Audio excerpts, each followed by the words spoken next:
Radio Kédougou, le journal avec Sotelma Malitel.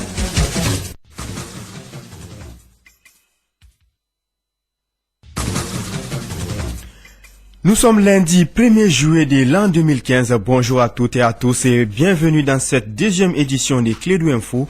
Au sommaire, 68 hectares vendus illicitement, construction illégale des parcelles d'autrui, installation dans les lits du fleuve. Tels sont entre autres les constats faits par les ministres des domaines de l'État et des affaires foncières Mohamed Ali Batili lors d'une visite des terrains à Ngabakoro Droit et Moribabougou. Et c'est un ministre indigné qui ne compte pas aller avec les dos de la cuillère pour résoudre ces problèmes.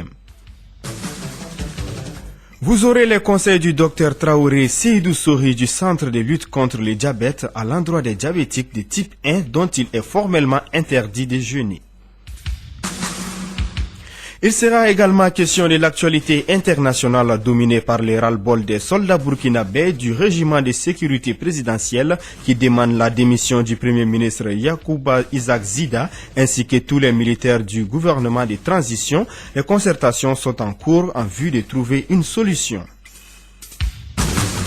Et puis en fin d'édition, Sekou Kone nous fera le point de l'actualité sportive. C'est tout pour le sommaire, les détails après ceci.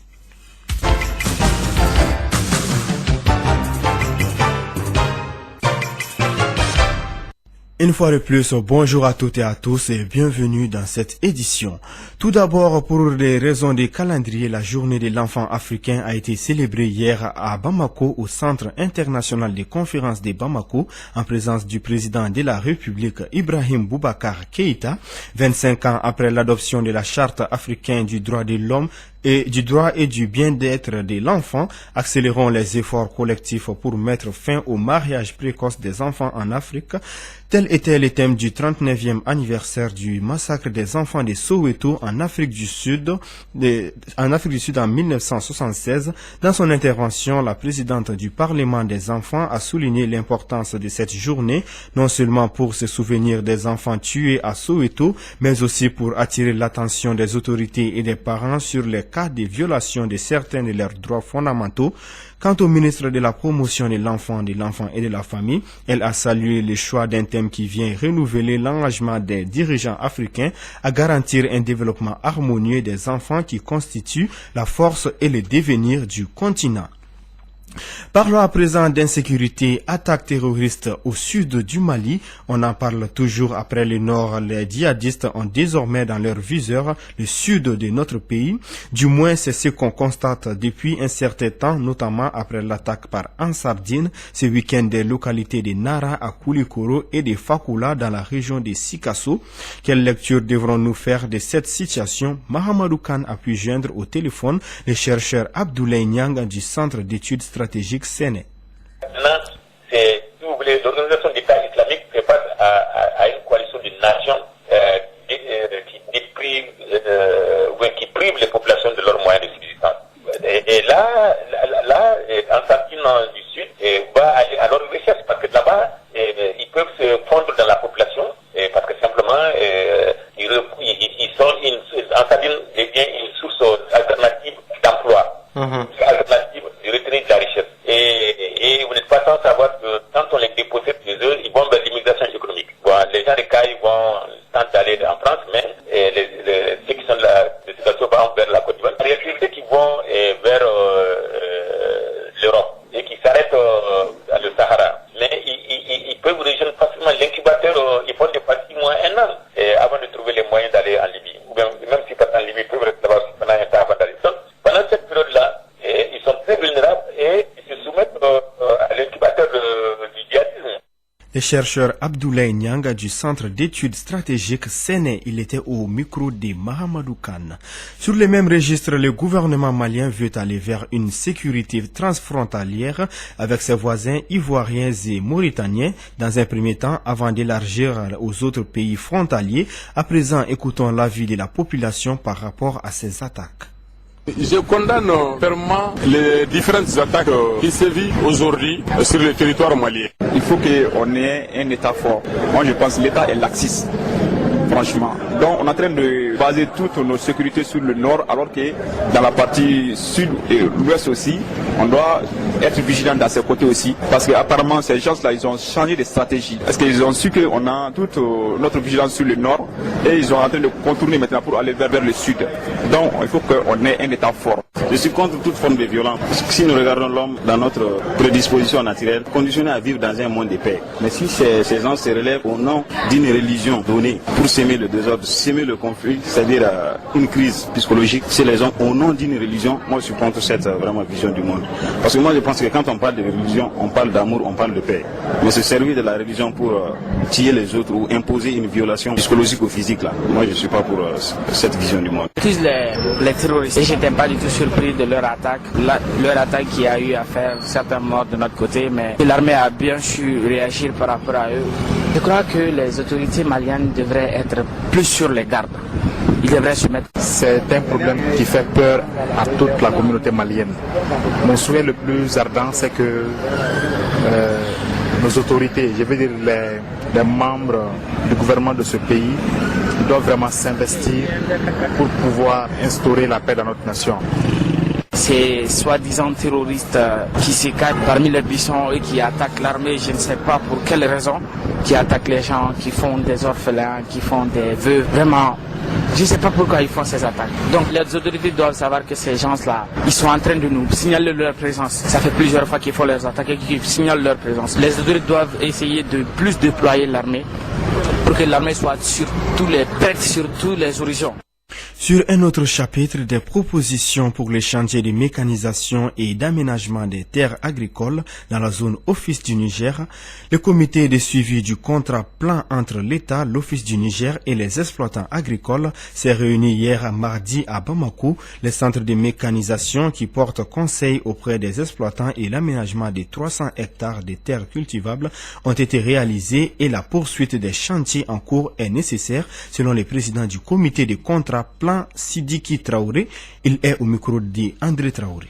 On a demandé de poursuivre sur ces deux chantiers la mécanisation. Déjà, le papa m'a contribué pour l'année dernière à acheter quelques équipements de culture. Donc, il faut que cet achat d'équipements puisse se densifier, en tout cas à travers le projet PAPAM. Ensuite, dans le projet de budget qu'on va mettre en place en 2016, donc il est prévu que l'Office du Niger augmente la part des aménagements agricoles à l'intérieur. Et bon, il y a d'autres aspects liés à la prise en compte du genre dans les instances de décision, donc notamment la plus grande représentativité des femmes au sein des comités de gestion de l'Office du Niger. Et puis une autre recommandation, c'est par rapport à la société Nsukala qui a contractualisé avec l'Office du Niger pour avoir des terres pour aménager les champs de canne à sucre et l'exploitation du sucre. Mais il se trouve que par rapport au cahier des charges, ils ne respectent pas le système d'irrigation qui était convenu. Donc on a demandé à l'Office du Niger et au département de l'agriculture de mettre un accent particulier à amener les opérateurs chinois à respecter leur engagement.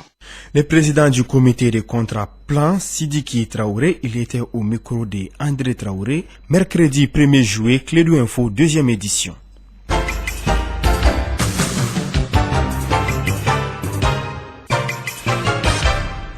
Construction illégale des parcelles d'autrui, installation dans les lits du fleuve et morcellement des parcelles de l'ACI 2000 à Moribabougou, c'est le constat fait par le ministre des Domaines de l'État et des Affaires foncières. Maître Mohamed Ali Batili était sur le terrain pour voir les réalités de certaines informations. Au total, ce sont 68 hectares qui ont été vendus à des tierces personnes par des autorités locales d'Ngabakoro droit et de Moribabougou. Kassim Traoré était de la visite.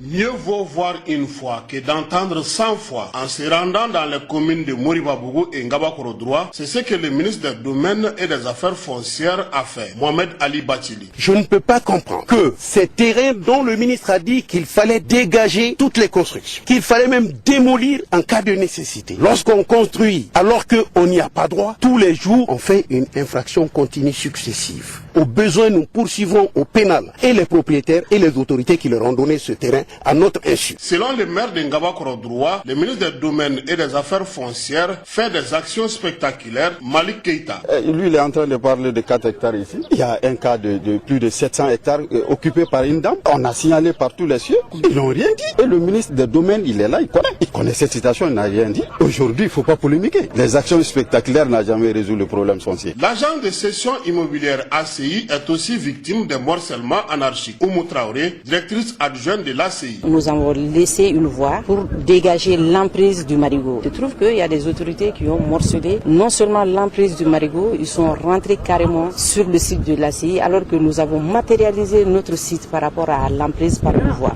Donc voie occupée, emprise du marigot occupée, puis après c'est le site même de l'ACI qui est occupé aujourd'hui. Le ministre Mohamed Ali Bachili n'a pas dit son dernier mot car il souhaite la sanction de tous les maires, préfets et autres responsables qui se rendront coupables des morcellements illégaux.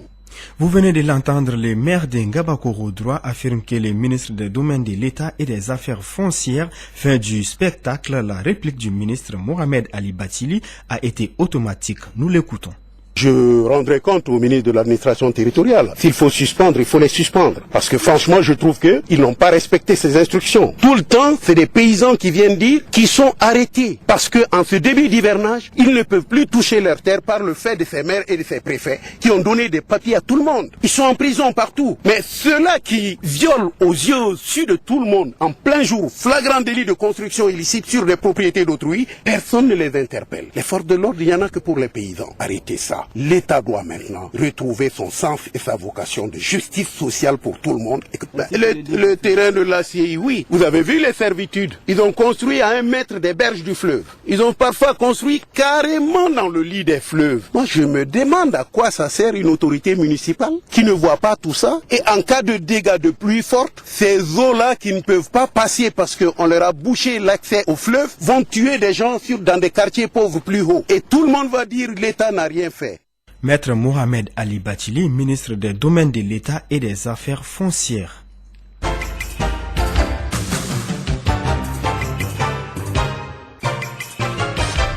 L'actualité oblige un mois de Ramadan, un mois sacré où il est demandé une certaine privation, s'abstenir de manger et de boire entre les levées et les couchers du soleil, mais toutefois il est formellement déconseillé aux diabétiques de type 1 de jeûner.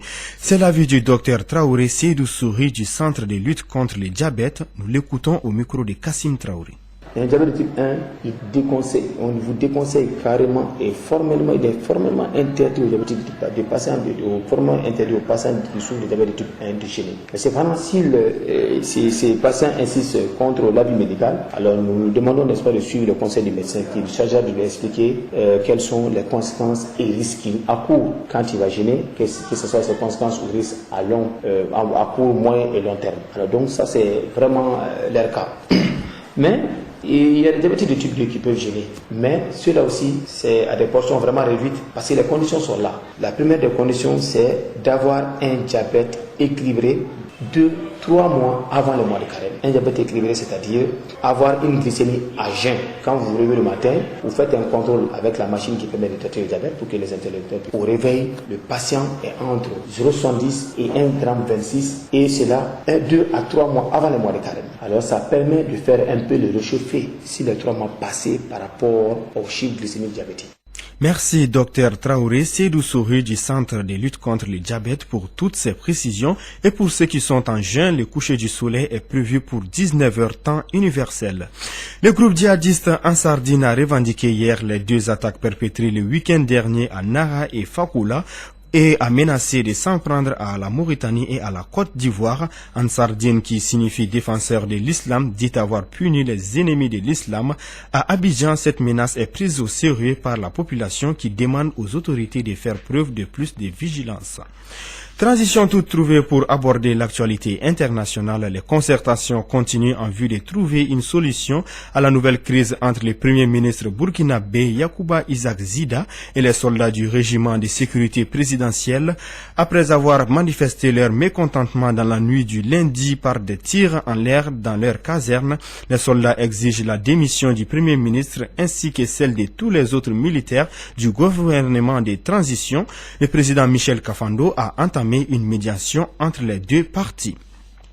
2 soldats français sont soupçonnés de pédophilie au Burkina Faso. C'est un nouveau scandale qui éclabousse l'armée française mobilisée en Afrique. Hier mardi, le ministre français de la Défense Jean-Yves Le Drian a suspendu 2 soldats soupçonnés d'abus sexuels sur enfants au Burkina Faso. Restons en France, une vague de chaleur sans précédent pour un début d'été a commencé à toucher la France avec des températures avoisinant, voire dépassant les 40 degrés. 40 départements ont été alors placés en vigilance orange canicule, principalement dans le sud-ouest et les centres de la France. Selon les prévisions météo, l'épisode caniculaire devrait s'étendre mercredi 1er juillet à de nouvelles régions du nord et de l'est. En tout cas, un mot dur à supporter pour les jeûneurs.